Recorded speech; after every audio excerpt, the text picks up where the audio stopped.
Dr. Michael Noble, founder of the Nobel Charitable Trust, Dr. Hans Schumacher, the ambassador of the Federal Republic of Germany to Thailand, Mon Luan Rajadanasri, Jan Kura, the chairwoman of AseanAffairs, Swarup Roy, founder and CEO of AseanAffairs, ladies and gentlemen, here present. Bayer is a global enterprise with core competencies in the fields of healthcare, nutrition, and high-tech materials. Our mission statement is science for a better life. And we concentrate our activities in three subgroups: healthcare, crop science, and material science. Today it is really my pleasure that I am given the chance to share with you information on a contribution from our group to counteract climate change, the Bayer Climate Program. Recently, the United Nations Environment Program, the UNEP, has released a report entitled Climate Change Science Compendium 2009. Here are some update research findings and observations from this report. First, yes, it is projected that at least half of the 10 years following the year 2009 will exceed the warmest year currently on record. Growth of global emissions is accelerating. A rapid increase in the concentrations of carbon dioxide in the atmosphere has contributed to sooner than expected impacts on our climate. The melting of mountain glaciers appears to be accelerating. Current trends suggest that most glaciers will disappear from the Pyrenees by 2050 and from the mountains of tropical Africa by 2030. The loss of ice from West Antarctica is estimated to have increased by 60% in the decade to 2006 and by 140% from the Antarctic Peninsula in the same period. Next one. Recent estimates of the combined impact of melting land ice and thermal expansion of the ocean suggest remarkable average sea level rise was suggested to be between 80 centimeters and 2 meters above the 90 level by 2100.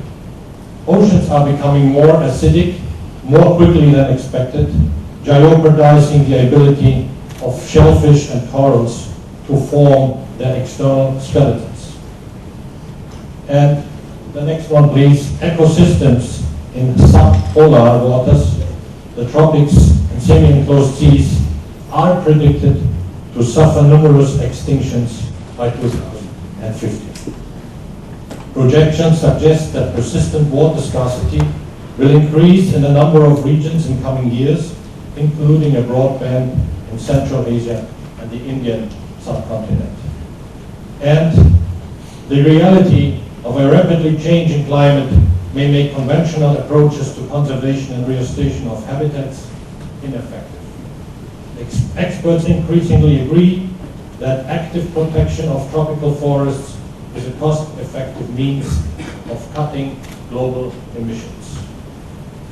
Ladies and gentlemen, these findings show that action is required. Globally, we are convinced that international climate policy is needed. In our opinion, it should at least fulfill the following requirements. Clear, ambitious, and feasible greenhouse gas reduction targets must be set. All major emitters, among those China, the USA, the European Union, Russia, and India, must be included. We need a fair burden sharing between industrialized, emerging, and developing countries. The political solutions should promote innovation and technological progress as central levers for greenhouse gas reduction. Ladies and gentlemen, the Bayer's Board of Management has decided to act. In November 2007, a group-wide Bayer Climate Program has been launched. It is a basic component of our sustainability strategy. Our guiding principle is we help with solutions. The bioclimate program has the following targets. First, we want to conserve natural resources and further lower CO2 emissions in our own production plants. As a large industrial company, we are part of the problem. Second, we want to develop new solutions for climate protection and for dealing with climate change. As a research-based company, we help to save energy and to protect the environment already. We are, above all, part of the solution. And last but not least, our employees should raise their awareness and adopt continuously climate-friendlier approach. With the launch of the program in 2007, November 2007, Bayer had announced to invest a total of euro 1 billion in climate-relevant R&D as well as projects worldwide until 2010.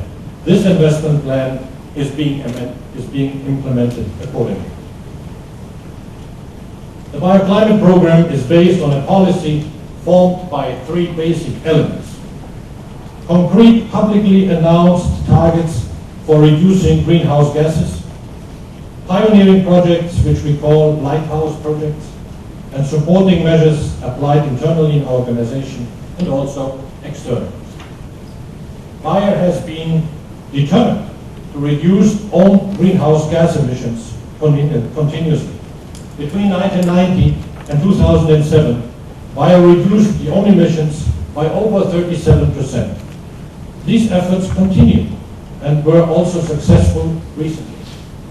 As shown on the chart, since 2005, the direct emissions, the red curve, further decreased. Since some years, we are also reporting the indirect emissions. These are related to the energy we purchase from outside. Those emissions have been kept stable, it's the yellow curve, although our production output increased in the period. But more has to be done, and further targets have been announced for the period from 2005 to 2020. At Biomaterial Science, we naturally want to continue to grow our sales, both by value and by volume.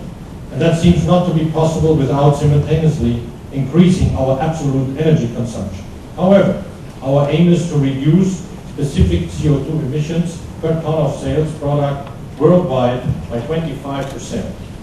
And the two other subgroups, Biocrop Science and Biohealthcare, targets are to lower absolute CO2 emissions by 15% and by 5% respectively, and the total greenhouse gas emission of the Bayer Group, they have to be kept stable until 2020 on the 2007 level. From ambitious targets that you have seen of our own CO2 reductions, let's go to the market solutions. From our group's currently 8 lighthouse projects, I'd like to give an insight on the following ones to you. The eco-commercial building under the lead of Biomaterial Science, the Bioclimate Check under the lead of Biotechnology Services, and projects for sustainable agriculture under the lead of Biocrop Science. The eco-commercial building has been chosen because it is estimated that about 20% of global greenhouse gas emissions are generated by energy consumption in buildings. And Bayer started this initiative 2 years ago, focusing on commercial and public buildings. The eco-commercial building is a unique global marketing approach.